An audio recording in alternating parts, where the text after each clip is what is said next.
Exercise 1.2 का question number 3। जैसे कि हमने कहा है कि हम सारे के सारे सवाल आपके साथ मिलके करेंगे और सारे के सारे सवाल ही हम समझेंगे। तो ये हमारा कौन सा सवाल है? तीसरा सवाल। अच्छा, तीसरे सवाल में अब आपने करना क्या है, आपने इसमें भी आइडेंटिफाई करने हैं मैट्रिक्सेस। आपको गिवन आपने आइडेंटिफाई करने हैं डायगोनल मैट्रिक्स कौन सा, आपने आइडेंटिफाई करना है स्केलर मैट्रिक्स कौन सा, और आपने आइडेंटिफाई करना है यूनिट मैट्रिक्स कौन सा।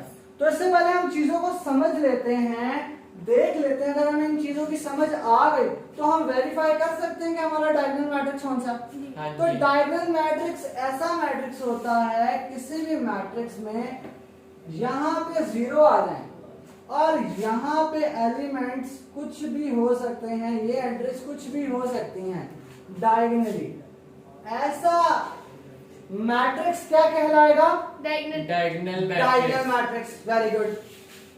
स्केलर की बात करते हैं। डायगोनल तो समझ आ गई। स्केलर ऐसा मैट्रिक्स होता है जिसमें डायगोनल में सेम वैल्यूज आ जाएं। सेम वैल्यूज का मतलब क्या? आपके डायगोनल में यहाँ 2 है तो यहाँ भी 2 आ जाए। डायगोनल हम कहते हैं इस चीज को, फर्स्ट डायगोनल, आपके फर्स्ट डायगोनल में सेम वैल्यूज आ जाए, चाहे यहाँ 2 2 आ जाए, चाहे यहाँ 3 3 आ जाए, चाहे यहाँ 4 4 आ जाए। ऐसे मैट्रिक्स को हम कहते हैं स्केलर मैट्रिक्स। ये एग्जांपल है जो आपको समझाने के लिए दी है। इसके पार्ट्स हम अभी देखेंगे। स्केलर मैट्रिक्स में सिर्फ 2 है डायगोनल, सिर्फ 2 नहीं, यहाँ पे कोई भी नंबर हो सकता है लेकिन सेम होना चाहिए। यहाँ 3 हो तो यहाँ भी 3 हो, सेम नंबर हो। सेम नंबर का मतलब तो समझते हो ना, यहाँ 3 है तो यहाँ भी 3 हो, यहाँ 4 है तो डिफरेंट आने चाहिए। डायगोनल में सेम आने चाहिए। अपर और लोअर 0 हो, डायगोनल में सेम आना चाहिए। यहाँ कोई भी एलिमेंट्स आ सकते हैं, यहाँ -1 आ जाए, यहाँ 2 आ जाए, तो ये क्या कहलाएगा? डायगोनल। अपने डायगोनल मैट्रिक्स में सेम वैल्यूज आ जाए, हमारे डायगोनल मैट्रिक्स में ही सेम वैल्यूज आ जाए, सेम एंट्रीज आ जाए, तो वो स्केलर मैट्रिक्स। और अगर हमारे डायगोनल में 1 आ जाए, जैसे कि आप पहले करते आए हो, अपने पहले ऊपर वाले 2 सवालों में भी आइडेंटिफाई आपने किया था यूनिट मैट्रिक्स और आइडेंटिटी मैट्रिक्स। यूनिट मैट्रिक्स और आइडेंटिटी मैट्रिक्स दोनों एक ही हैं, कंफ्यूज उसमें आपने नहीं होना। जो आपका यूनिट मैट्रिक्स है, जो आपका आइडेंटिटी मैट्रिक्स है, वो दोनों सेम है। ठीक है, तो सिंपल, अगर आपको ऐसा मैट्रिक्स मिल जाए तो ये मैट्रिक्स आपका क्या कहलाएगा? Unit matrix. अब आप लोग बारी बारी उठ के आओ। एक ने मुझे डायगोनल मैट्रिक्स लिख के दिखाने हैं यहाँ पे, एक ने मुझे स्केलर मैट्रिक्स लिख के दिखाने हैं और एक ने मुझे यूनिट मैट्रिक्स लिख के दिखाने हैं। ठीक है, अब आप लोग आ जाओ।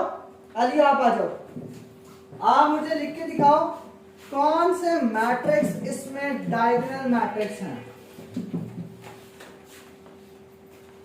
डायगोनल मैट्रिक्स आइडेंटिफाई करो कि आपके पास क्वेश्चन नंबर 3 में A B C D और E पार्ट दिए हुए हैं। ये कौन कौन से मैट्रिक्स डायगोनल हैं इसमें?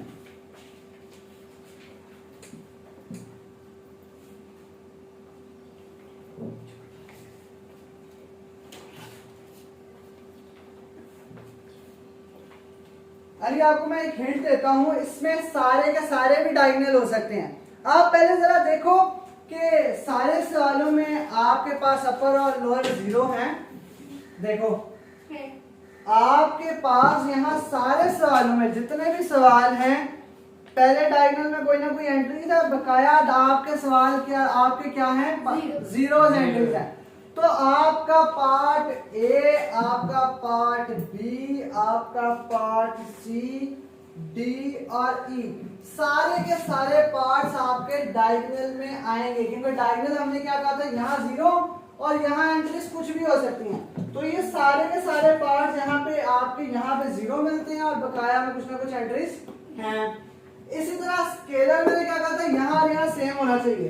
तो वो कौन सा पार्ट है? एक मुझे नजर आ रहा है ए पार्ट नजर आ रहा है, क्योंकि यहाँ पे 4 है, 0 है, 0 है और 4 है। आपके डायगोनल में सेम है और एक सी है। सी का यूनिट मैट्रिक्स बनेगा क्योंकि उसमें 1 और 1 है, तो सी पार्ट आपका बन जाएगा यूनिट मैट्रिक्स। और एक आपका है ई पार्ट। ई पार्ट देखो उसमें कैसे है, 5 - 3 जीरो जीरो और one plus Plus one. one। Plus 1. तो मैंने क्या कहा था, इसको हम सॉल्व करते हैं। 5 माइनस 3 2 2. 0 0 1 प्लस 1 2 2. तो आपके डायगोनल में क्या आ गया, 2. सेम एंट्रीज आ गई, 2 आ गया। तो ये क्या कहलाएगा आपका स्केलर। स्केलर। तो स्केलर में आपका ए और ई है, यूनिट मैट्रिक्स सिर्फ और सिर्फ आपका सी है, और डायगोनल तमाम के तमाम है, क्योंकि डायगोनल की डेफिनेशन ही क्या है आपके पास, आपके पास एंट्रीज कुछ भी हो सकती हैं, डायगोनल एंट्रीज। उम्मीद करता हूं कि आपको क्वेश्चन समझ आया होगा, और इसी तरह हम चलेंगे अपने क्वेश्चन नंबर 4 पे इंशाल्लाह, और वो भी सीखेंगे। Thank you guys.